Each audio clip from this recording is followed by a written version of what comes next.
I think, critiques of you by your opponents that I think were mentioned numerous times. The first one having to do with what you were just talking about. I think some of your opponents said during this election that you don't communicate well.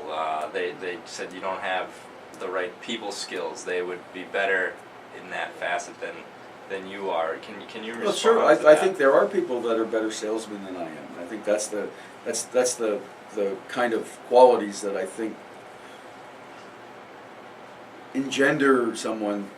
They tell folks what they want to hear. They try to put nuances in issues so that they're accepted in a different way. I'm pretty plain spoken.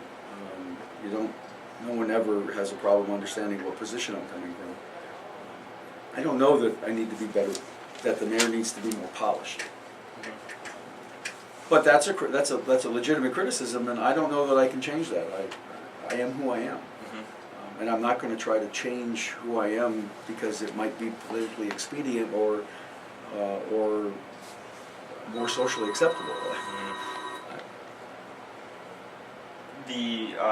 Another critique specifically from one of your opponents obviously was regarding positions on the expansion of the landfill in Northampton, protection of the water supply. Can you talk about your position on that? All of that. Well, I mean, you know the history. I'll go back over it kind of quickly, but I was the first person that brought the aquifer protection issue to the forefront in Easthampton on town meeting. Some friends, including Bob Pincus, were involved in that. We were the ones that worked with Ward Motz from UMass, and then eventually Bob from Smith College, Bob Newton, and got the Smith College study going. Town meeting didn't accept it. We ended up I applied for a grant. We got a $500,000 grant. We proved Smith College's work. We created the BayPAC because we needed a watchdog on the aquifer. The landfill issue is an issue that is mixed between, there are aquifer issues tied in and there are solid waste issues for the valley tied into that. And there needs to be the doors need to be swung open wide, and there needs to be an examination of the whole issue. The idea that somehow the trash will magically go away because we close a landfill is a fallacy. That trash is going to have to go somewhere, and I think the Board of Public Works in Northampton is looking at what the options are, and I think that's a kind of a presentation that needs to be made so people can understand, is it safer environmentally to haul it 60 miles to an incinerator? If that's the option. I don't know what the options are. And so once you understand, okay, if this doesn't happen, there's another option, you can look at what the impact of that is. And you can make a determination as to whether it's appropriate or not. The finger of the Barnes Aquifer that the landfills are currently in is polluted. Back when we were still a town in the early 80s, we had looked at improve the pressure in what is Precinct 1, the Loudville section of town. And we talked about drilling a well in Glendale. Glendale Road drops down towards Southampton. There's a very productive sand aquifer in there that we thought we could get production out of. We could get a production well out of 1 million gallons a day or better. But when we talked to DEP, they said, well, we're not going to let you put a well here because you're just going to pull a pollution plume from the Northampton landfill into your well. So we built the water tower on Drury Lane. That was the only other way to get pressure up there if we couldn't put a pump there, was to pump water up to it so you've got weight. So we've got a I think it's a 2 million gallon tank on Drury Lane to accomplish what we wanted to do with the well. So we already know that finger of the aquifer is polluted. This particular well at Maloney has a caustic waste dump about 500 yards away that we always thought was a separate aquifer.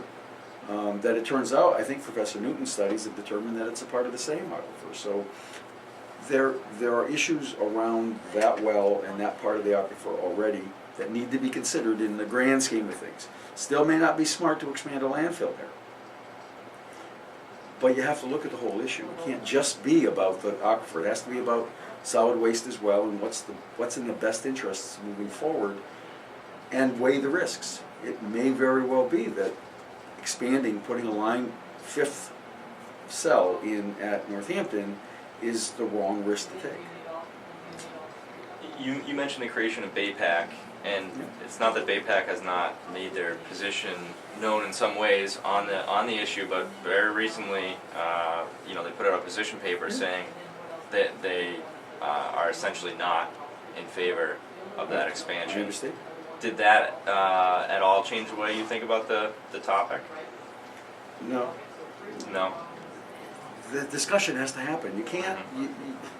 I don't think it's appropriate for any leader to stifle a full, complete discussion about any issue.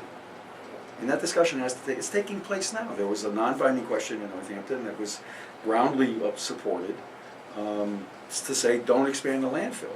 That's a decision that'll come into play during the discussions, but no one has applied for a permit to expand the landfill. There's been discussion. Discussion's wonderful discourse.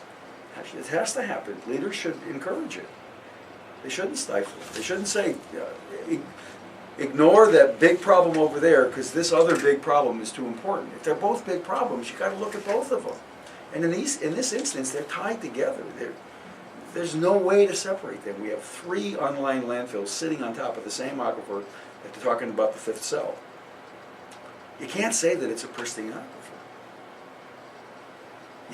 And that doesn't mean that we should that I'm a proponent of expanding the landfill. It just means that we need to understand if we don't do that, what's the next step to solid waste disposal? Because we have solid waste to dispose of here.